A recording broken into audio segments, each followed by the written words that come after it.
Assalamualaikum warahmatullahi wabarakatuh.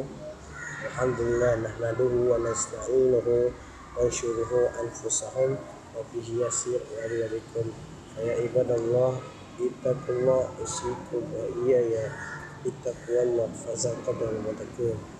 Alhamdulillah, dengan yang dihormati pada Ramadan, pada hari ini kita bertemu dalam majlis ilmu ahbabul asagaf. Saya ingin menyampaikan pesanan sedikit saja di sini, ingin mengatakan sungguhnya kita pada hari ini mengadakan dalam kerugian dan dunia ini, jangan bagi kita dapat kerugian di akhirat Allah Subhanahu wa taala. Kerana kejayaan kita akan dapat, pastikan dapat. Kerugian tak akan dapat digantikan, itu kerugiannya kalau dengan pahalanya digantikan adalah tidak ada. Kerana kerugian kita ini umat Islam tidak dapat dicapai.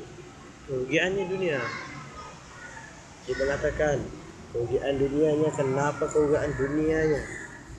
Selalunya kita cakap kerugian dunia ini dikatakan oleh manusia. Kerugian kita ini mengatakan punya umatnya manusia semua, umatnya Nabi Muhammad. Kenapa kerugian dunia ini kita tidak tahu? Kalau kita tidak tahu kerugian dunia, Allahu a'lam, susah dapat dunia kita ini mencari.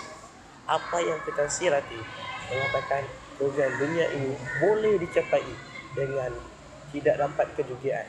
Senang saja mendapatkan kejayaan dalam dunia ini. Sembahyang atau salat adalah satu kejayaan yang telah dicapai oleh umat Islam kini.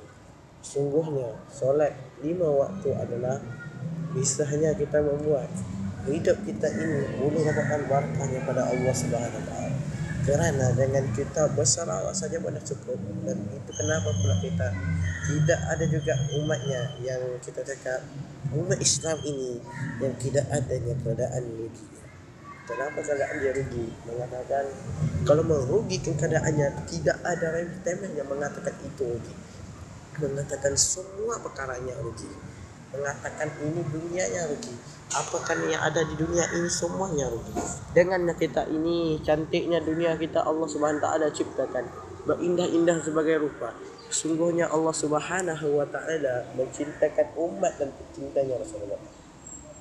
Kenapa umat pecinta Rasulullah yang Allah cinta? Adalah umatnya pecinta Rasulullah berjuang untuk agama Islam, agama Allah Subhanahu wa taala. Agama Allah Subhanahu wa taala senang nak ikut, memang kita ikut senang. Janganlah kamu meninggalkan agama Islam.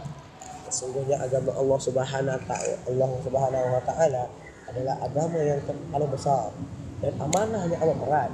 Siapa meninggal agama diwajibkan hukuman bunuh. Dan pada hari ini juga saya sendiri Habib ingin mengucapkan selamat Hari Raya Aidilfitri, maaf zahir dan batin. Kita pada hari ini telah menyambut Syawal. Syawal ini berarti kemenangan bagi umat Islam. Kemenangan macam mana hendak kecapi adalah kemenangan yang kita boleh capai adalah kemenangan untuk kita bersama dengan ulama-ulama kita yang tersohor, ulama di Indonesia maupun ulama di mana saja. Itu adalah kecapinya kita, kejayaan kita di dunia Allah Subhanahu wa taala. Dunianya Allah Subhanahu wa taala kita mengajarkan hidupnya ini bersihkan amal dan adat, amal dan akhlak. Kenapa amal dan akhlaknya kalau kita tidak jaga, rugi dunia, rugi akhirat. Amal dan akhlaknya kita ini menjagakan kita untuk hati kita bersih, mendekatkan hidupnya sunnah Rasulullah SAW. Tidak ada yang kata tidak mendekatkan sunnahnya Rasulullah. Mengatakan umatnya Islam ini rugi ke ada rugi. Kalau kita tak ada rugi, anda kejayaan yang pasti. Harusnya ikutnya sunnahnya, harus khalas sunnahnya, ikut sampai habis. Agama Islam ni agama yang mudah untuk kita ikut. Kalau saya ini beri pesanan untuk antum semua boleh ambil pengajaran dalam pesanan saya ini. Sungguhnya pesanan saya ini akan dapatkan barakah siapa yang mendengarnya, barakah siapa yang mendengarnya. Sesungguhnya pesanan yang saya sampaikan ini adalah pesanan oleh mursyid kita Al-Habib Umar Al-Hafiz. Mursyid kita Al-Habib Umar Al-Hafiz adalah ulama besar tersohor di Indonesia, di Yaman. Kita ini adalah